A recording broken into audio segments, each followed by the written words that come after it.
Hello, you are tuning into Uneducated Guests with Josiah. I'm your host, Josiah. I'm a senior in high school that's due a project for a college class, but I didn't feel like looking anything up, so here I am.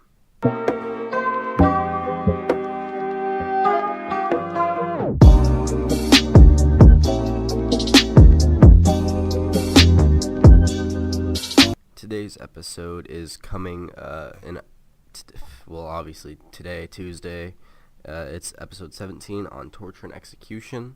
The video podcast should be uploaded at Friday's time at the end of this week. I'm hoping I can get it done with all the stuff I've had. I've been off for a week, and I still should have had study uploads.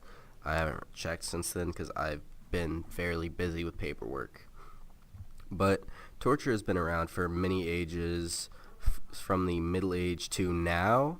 And then there's different cultural torture, like Asian torture. That sounds really bad, but there was one where they would, I think it was grow bamboo shoots through people's bodies, which was a really slow type of torture, but obviously I think it was effective or not. I saw something on Mythbusters about it.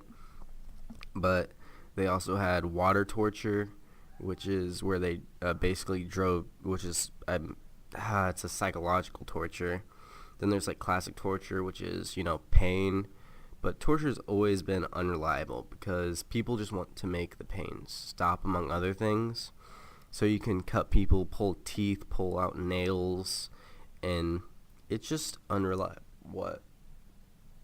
It's just very unreliable, as most things from the Middle Ages, where they would stretch people to saw people in half, and nowadays we would blackmail is very easily usable instead of torture.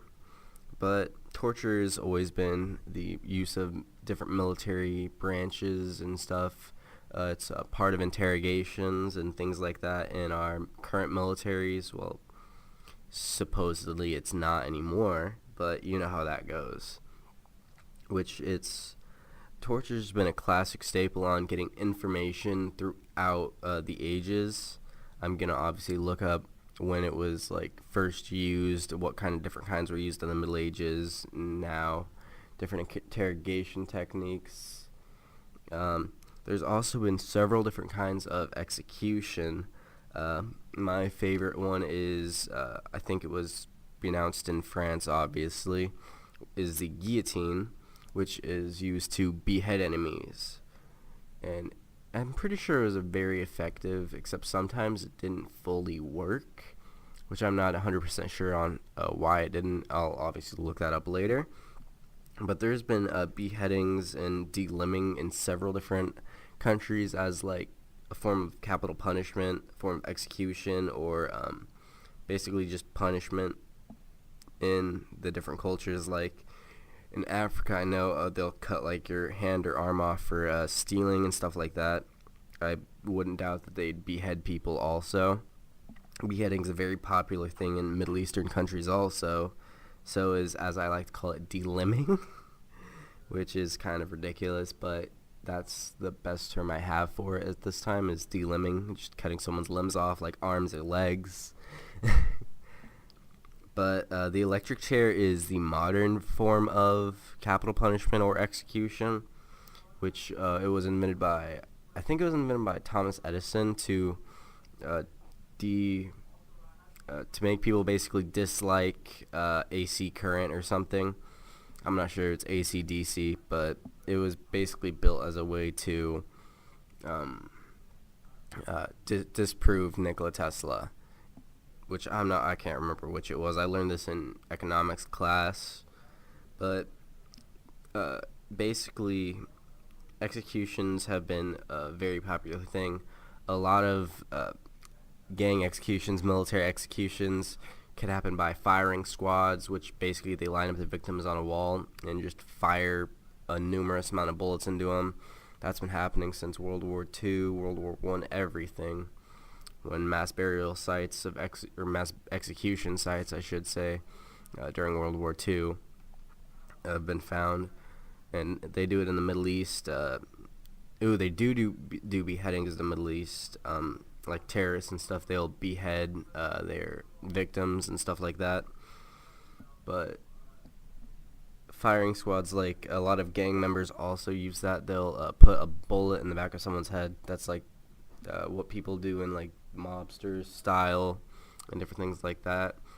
Another form of execution would be a garrote, which is basically something like piano wire, barbed wire with two handles, and you basically use it to strangle someone. The most effective one, I think, was piano wire, because it basically slices through the skin of the neck, basically slitting their throat, which that's another form of execution, is instead of beheading completely, you slit someone's throat. So I just think these are really interesting topics. I mean, they're obviously gory and brutal, but there's so many different ways of it, and it's just kind of an interesting topic, so I figured I'd cover it. But this is obviously going to be a longer research episode rather than me actually talking about the different things, because I have to research them in order to figure more about them and more specifics. So I will see you guys in a bit. Elevator music, go.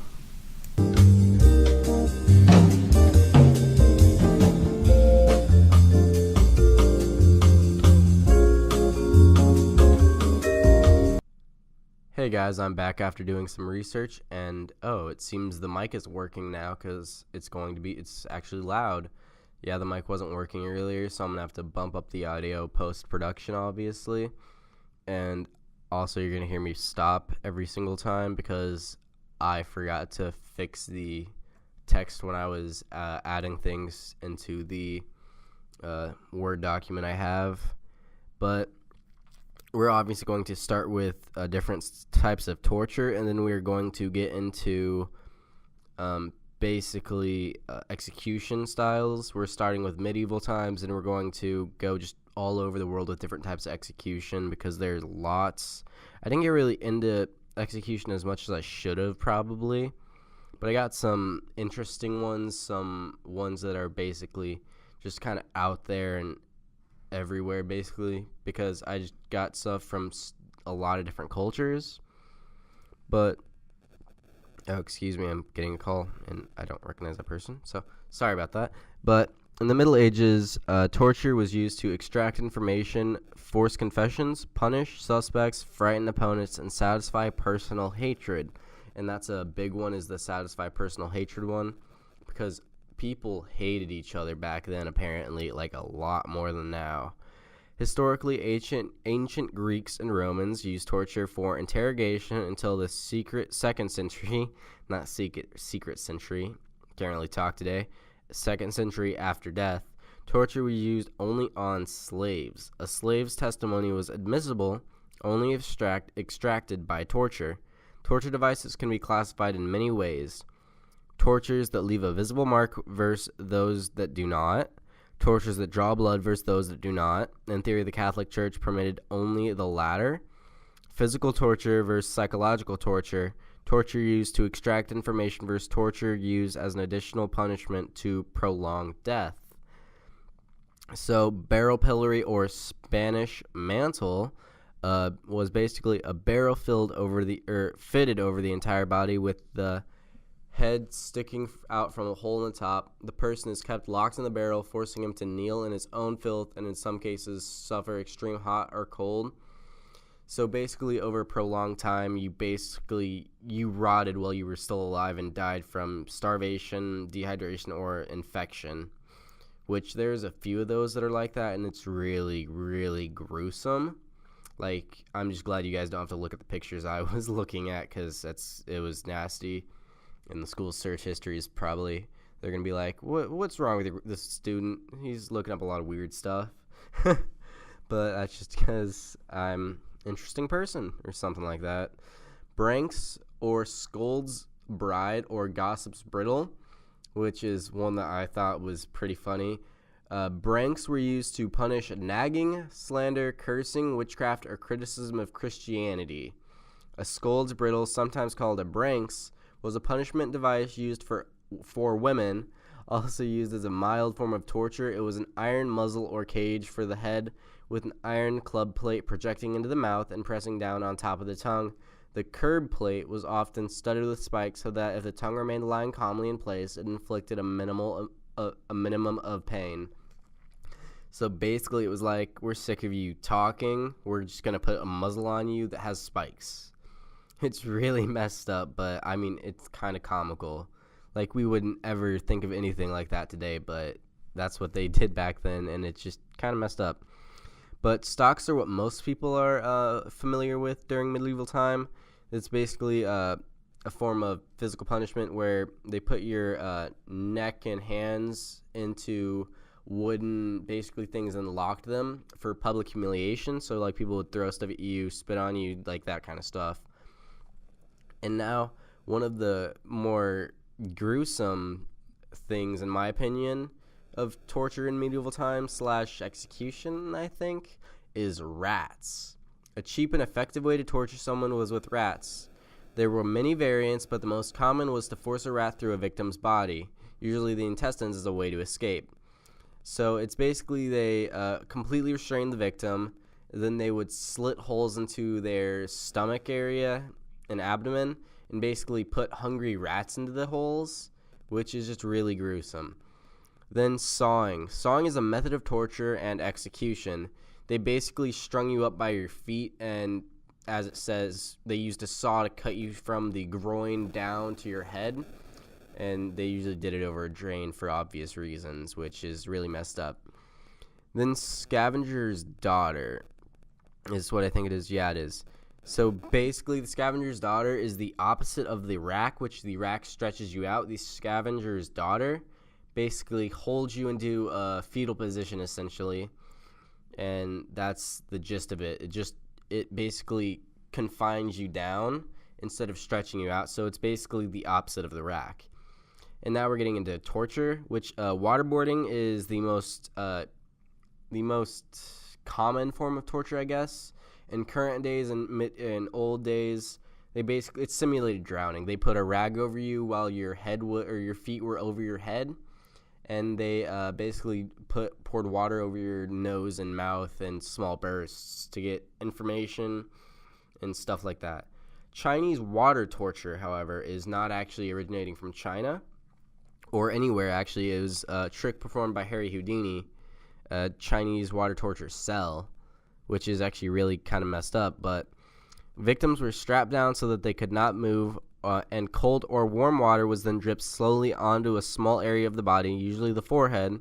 The forehead was found to be the most suitable point for this form of torture because of its sensitivity. Prisoners could see each drop coming, and after long durations were gradually driven frantic as a perceived hollow would form in the center of the forehead. So basically, the constant water drip, you're tied down, and it basically the best wording I have is it drilled a hole through the skin, breaking through the skull eventually, because the thesis was if water can corrode stone, it can do the same thing to human skin, except a lot faster. And then another form of torture is cement shoes, which is obviously what it sounds like. Shoes made out of cement to make drowning a thing. Then there's execution by elephant, which is something that I didn't really... It's just kind of weird. It didn't really have any information on it, except that it was employed heavily in Southeast Asia. The elephants were often trained to prolong the death of victims. Many times this method was used in order to show that the ruler is even in command of nature. Now, scaphism is basically you're tied to a tree and left there in your own filth, covered in honey and milk, or fed milk and covered in honey. And it's basically you rot to death because bugs are infesting your skin and stuff like that, and it's really, really brutal. But the death could take over 2 weeks and was likely the result of starvation, dehydration, and shock. And the Mazzatello, which I just basically grabbed forms of execution that I thought were interesting to me. Mazzatello, named after the implement used in the execution, usually a mallet. This method of capital punishment was popular in the papal states during the 18th century. The condemned would be led to a scaffold in a public square with nothing more than executioner and a coffin. The executioner would then raise the mallet and bring it down on the head of the victim. Because this would typically only lead to them being stunned, their throat was usually slit right after, which is a really gruesome thought. Then this one, I didn't know if I should put this in here because it's really gruesome, so you can skip ahead like 30 seconds, 40 seconds, whatever. But it is called the blood eagle. Spoken of in Nordic sages, the blood eagle involved cutting the ribs of the victim by the spine, breaking them so they resembled wings, and then pulling the victim's lungs out through the opening. Salt would then be sprinkled on the wound. So you're basically ripping someone's lungs out, or ripping their ribs out, then pulling their lungs out, and just pouring salt onto it, which is like slugging it, and it's really just disgusting. Bamboo, an extremely slow and painful punishment used in Asia. The victim was tied down over several bamboo shoots. Because bamboo grows so fast, up to 1 foot per day, it would penetrate directly through the victim's body, slowly impaling them. Which that's just a really brutal form of torture that I just thought was really interesting. But Ling Chi, also known as the death by slow cutting or the lingering death, this form of execution was finally outlawed in China at the turn of the 20th century. It involved pieces of the victim's body being slowly and methodically removed while the executioner tried to keep him or her alive for as long as possible. And when I think of Ling Chi, I just think that's like normal torture, right? Like that's what movies show, that's what that's what a lot of things is. It's just normal torture. You don't do it for death, not necessarily. A lot of people do it for information and stuff like that. And then there's a biblical execution form, which is called the brazen bull, which is a brass bowl that is big enough to fit a human, an adult body, and they basically cook you alive. And the head of the bull is basically the way it's formed. It makes your screams sound like bull call or something like that. I'm not really sure what to call that. It makes the sound of a bull. But the last one we have for today is current form of gang torture or gang execution, should say, is the Colombian necktie. Seeing as how they slit the victim's throat and then pull their tongue through it, which is still used today disgustingly. There was a lot of forms of execution and torture I didn't put on here because they were too graphic, too gruesome, and I just didn't want to really put that out there. But I got these from 4 websites: medievalwarfare.info, Britannica.com, Quora.com, which is what happens during Chinese water torture, because I couldn't really find much on that. Then I've got I can't read that, list25.com for 25 most brutal human methods of execution, basically. So I will see you guys next time, and have a good day, night, whenever you're listening to this.